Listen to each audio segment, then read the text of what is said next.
السلام علیکم ورحمۃ اللہ وبرکاتہ۔ حامدا و مصلی اما بعد۔ دوستو، اللہ کی دی ہوئی مہلت کو طاقت مت سمجھو۔ ابھی جو دنیا کے حالات ہیں اور خاص طور پر امریکہ کے ایک شہر میں لاس اینجلس کے اندر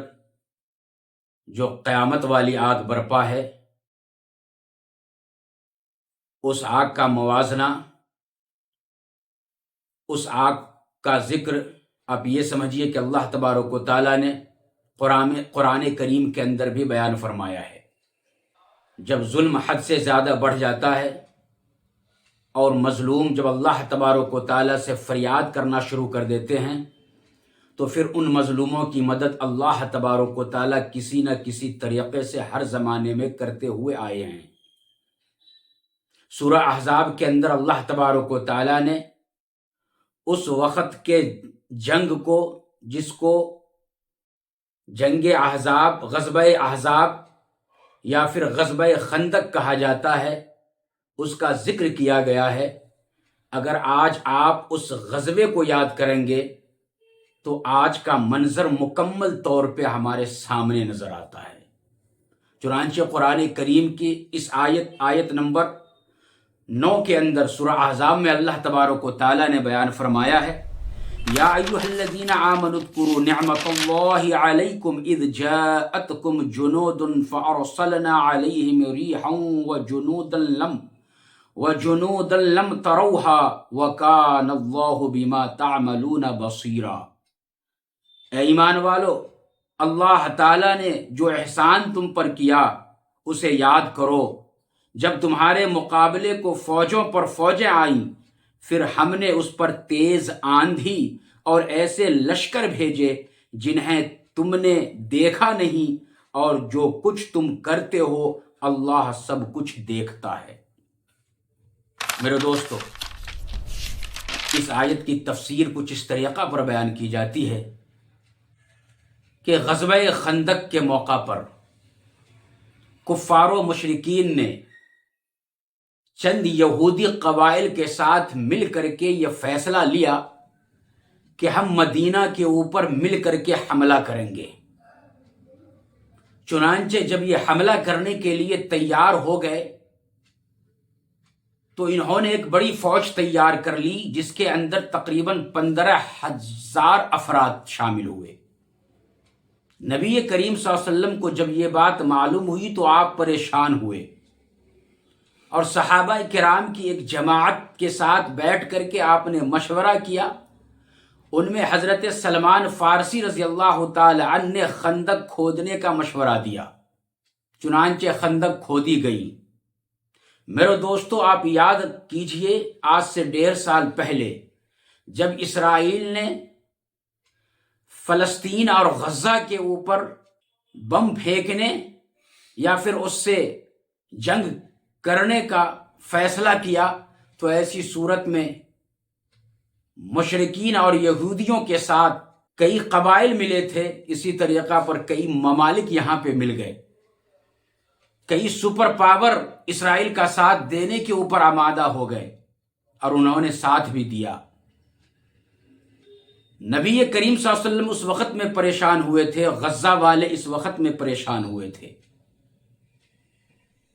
پھر نبی کریم صلی اللہ علیہ وسلم نے خندق کھود کر کے ان کے مقابلہ سے بچنے کے لیے آپ نے ایک راستہ اختیار کیا۔ غزہ اور فلسطین کے باشندوں نے بھی ان کے حملوں سے بچنے کے لیے بہت ساری ترکیبیں نکالی۔ پھر میرے دوستو، اسی درمیان میں نبی کریم صلی اللہ علیہ وسلم کو یہ بات معلوم ہوئی کہ ایک قبیلہ جو بنو قریظہ کے نام سے جانی جاتی تھی، مدینے کے اندر نبی کریم صلی اللہ علیہ وسلم سے معاہدہ کر کے بیٹھی ہوئی تھی کہ ہم ہرگز آپ کی مخالفت نہیں کریں گے، لیکن پتہ یہ چلا کہ اس نے غداری کی ہے اور دشمنوں کے ساتھ وہ کھڑا ہو گیا ہے۔ ٹھیک اسی طریقہ پر میرے دوستو، فلسطین کے اوپر جب حملہ ہوا اسرائیل کی طرف سے، تو ہونا تو یہ چاہیے تھا کہ مسلم ممالک فلسطینیوں کا اور غزہ والوں کا ساتھ دیتے، لیکن چند ممالک سپر پاور کے ساتھ ہو گئے، اور چند مسلم ایسے ممالک تھے جو سپر پاور کے ساتھ پیٹھ پیچھے سے آ گئے اور سکوت اس نے اختیار کر لی، ٹھیک اس طریقہ پر کہ عربی کا مقولہ ہے السکوت یدل الرضا، کہ چپ رہنا ہاں کی علامت ہے۔ اس طریقہ پر جب ان لوگوں نے آج کے دور میں کیا تو اس زمانے میں اللہ تبارک و تعالیٰ سے صحابہ کرام اور نبی کریم صلی اللہ علیہ وسلم نے لو لگائی، دعائیں کی، اللہ نے دعا کو قبول کیا، اور پھر اللہ کی مدد اس طریقہ پر آئی کہ اللہ تبارک و تعالیٰ نے دیکھا میرے دوستو کہ صحابہ کرام 6 دن تک خندق کھودتے رہے، پانی ختم ہو گیا اور کھانے کا انتظام مکمل طور پہ ختم ہو گیا تھا۔ صحابہ کرام اپنے پیٹ کے اوپر ایک ایک پتھر باندھے ہوئے تھے، نبی کریم صلی اللہ علیہ وسلم نے اسی جنگ کے اندر اپنے پیٹ پہ 2 پتھر باندھے تھے۔ پھر اللہ تبارک و تعالیٰ کی رحمت اس وقت میں جوش میں آئی تھی، اور پھر اللہ تبارک و تعالیٰ نے غیب سے صحابہ کرام کی اور نبی کریم صلی اللہ علیہ وسلم کی مدد کی، اور ایسی مدد آئی جس کا ذکر اللہ تبارک و تعالیٰ نے قرآن کریم کے اندر بیان فرمایا ہے۔ اذ جاءت جنود فارسلنا علیہم ریحا وجنودا لم تروہا، کہ جب تمہارے مقابلے کو فوجوں پر فوجیں آئیں، پھر ہم نے ان پر تیز آندھی اور ایسے لشکر بھیجے جنہیں تم نے نہیں دیکھا۔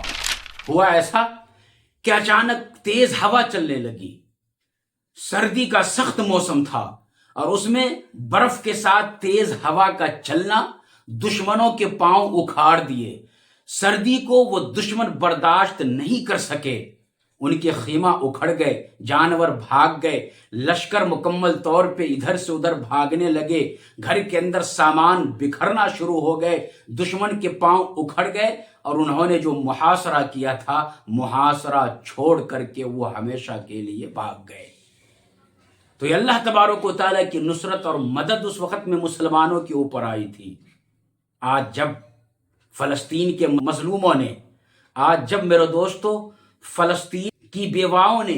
فلسطین کے وہ بچے جن کے باپ کا سایہ ان کے سر سے اٹھ گیا، انہوں نے اللہ تبارک و تعالیٰ کے سامنے دعا کے لیے ہاتھ اٹھائی، یا اللہ ہماری دعا کو قبول فرما لے، ہمارے اوپر جو ان ظالموں نے ہمارے اوپر حملہ کیا ہوا ہے اور ہمارا رہنا اس دنیا میں مشکل بنا دیا ہے، یا اللہ تو میری مدد فرما۔ تو پھر اللہ تبارک و تعالیٰ نے مسلمانوں کی دعا کو قبول فرمایا، مظلوموں کی دعا کو قبول فرمایا، چونکہ نبی کریم صلی اللہ علیہ وسلم نے میرے دوستو ارشاد فرمایا ہے کہ مظلوموں کی بد دعا سے بچو، ان کی آہ سے بچو،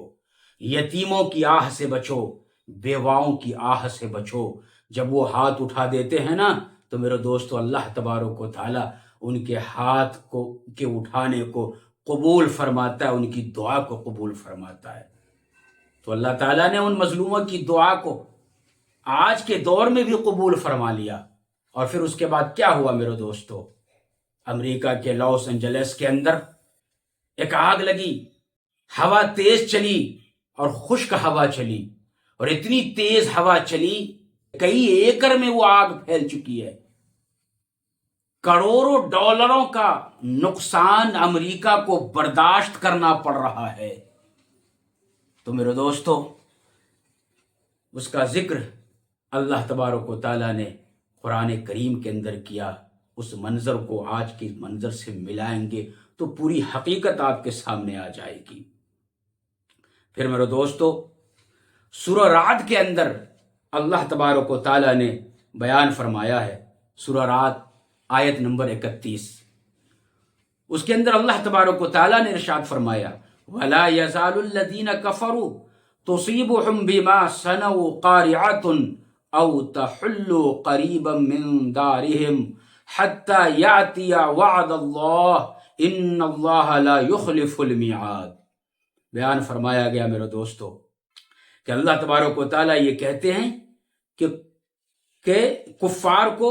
تو ان کے کفر کے بدلے ہمیشہ ہی کوئی نہ کوئی سخت سزا دی جاتی ہے۔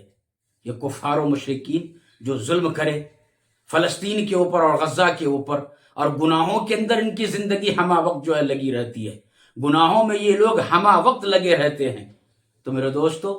جب گناہ اور ظلم حد سے زیادہ بڑھتا ہے تو اللہ تبارک و تعالیٰ نے ایسے گنہگاروں کے لیے اور ایسے ظلم کرنے والوں کے لیے اور ایسے کفاروں کے لیے قرآن کریم کے اندر بیان فرما دیا کہ ہم ایسے کفاروں کے لیے نازل کرتے رہتے ہیں۔ اور پھر اللہ تبارک و تعالیٰ آگے بیان فرمایا کہ یاد رکھو حتیٰ یاتی وعد اللہ، کہ یہ جو سزا ان کو دی جا رہی ہے، یہ جو عذاب ان کو دیا جا رہا ہے، یہ عذاب تو دنیا کا عذاب ہے، یہ بہت ہی ہلکا عذاب ہے۔ اصل عذاب تو ان کو قیامت میں دیا جائے گا، کہ جب قیامت قائم ہوگی پھر جب اس کو زندہ کیا جائے گا تو اس وقت میں اس سے سخت عذاب اللہ تبارک و تعالیٰ ان سبوں کو عطا فرمائے گا۔ تو اب میرے دوستو میرا خیال ہے کہ بات سمجھ میں آ گئی ہوگی۔ پھر اس کے بعد میرے دوستو یاد رکھیے، مسلمان اس عذاب کو دیکھ کر کے ہرگز خوش نہ ہوں، چونکہ عذاب اللہ تبارک و تعالی گناہ گاروں کے اوپر نازل فرماتا ہے۔ کیا آج ہمارا ایمان صحابہ کرام کے ایمان کی طرح مضبوط ہے؟ کیا ہمارا اخلاق صحابہ کرام کے اخلاق کی طرح مضبوط ہے؟ کیا ہم نبی کریم صلی اللہ علیہ وسلم کے طریقوں کے اوپر چل رہے ہیں؟ اگر چل رہے ہیں تو بڑی اچھی بات ہے، لیکن میرے دوستو اگر ہم نہیں چل رہے ہیں تو ایسی صورت میں یاد رکھیے کہ اگر اتری ہے آگ تو آئیں گے سبھی زد میں، اتری ہے آگ تو آئیں گے سبھی زد میں۔ صرف یہاں پہ گناہ گار صرف وہی تھوڑی ہیں، ہم اور آپ بھی گناہ گار ہیں، لہٰذا اس عذاب کو دیکھ کر کے، اس آگ کو دیکھ کر کے ہمیں اور آپ کو سبوں کو اللہ کی پناہ مانگنی چاہیے، اللہ کی طرف ہم سبوں کو رجوع کرنا چاہیے، اپنے گناہوں سے توبہ کرنی چاہیے، اور پھر ایک اللہ کی ہم سبوں کو عبادت کرنے کا تہیہ دل کے اندر کرنا چاہیے۔ اللہ ہم سبوں کو اس کی توفیق عطا فرمائے۔ اور یہاں پہ ایک اور سوال کیا جاتا ہے کہ بھائی جب مسلمان کسی مصیبت کے اندر مبتلا ہوتا ہے تو اسے آزمائش کہہ دیا جاتا ہے، اور جب غیر کسی مصیبت میں مبتلا ہوتا ہے تو پھر اسے عذاب کہہ دیا جاتا ہے۔ تو میرے دوستو یاد رکھیے کہ ہر مسلمانوں کے اوپر مصیبت آئے تو وہ آزمائش نہیں ہوتی۔ بیان فرمایا گیا ہے کہ جب مصیبت مسلمانوں کے اوپر آئے اور وہ اس مصیبت کو دیکھ کر کے صبر کرے اور اللہ کی طرف رجوع کرے تو پھر یہ مصیبت مسلمانوں کے لیے آزمائش ہے، اور اگر مسلمان اس مصیبت کو دیکھ کر کے صبر نہ کرے، رجوع بھی اللہ کی طرف نہ کرے اور گناہوں کے اندر اور مسلسل آگے بڑھتا چلا جائے تو پھر وہ مصیبت مسلمانوں کے لیے بھی عذاب ہی ہے۔ اللہ تعالی ہم سبوں کو ہدایت نصیب فرمائے، آمین۔ اللہ حافظ۔